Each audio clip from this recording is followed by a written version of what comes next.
So I'm clinically trained. I went to university to become a counsellor. I've got a qualification in counselling. The clinical managers are counsellors or psychotherapists. The non-clinical managers have no experience at all in being a counsellor. Okay. I had someone on the phone and they told me they couldn't keep themselves safe.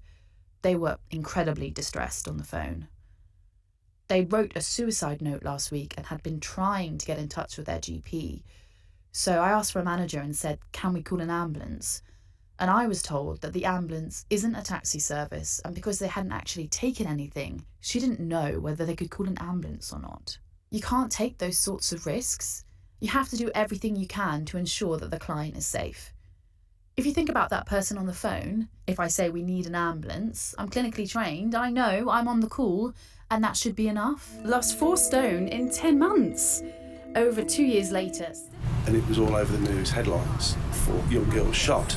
In the early hours of this morning, they were called to a shooting outside a party at a hairdresser's salon. Is India becoming too hot to live in? Part 1. Monsoons and cyclones.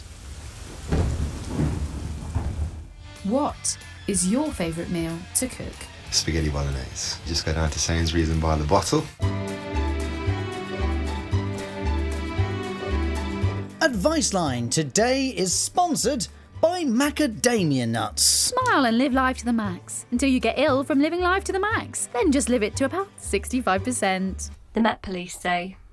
We have urgently taken steps to rectify this. We've contacted the 2 remaining victims so that explanations and an apology in full can be provided. One of the victim survivors has met with us and we have apologised.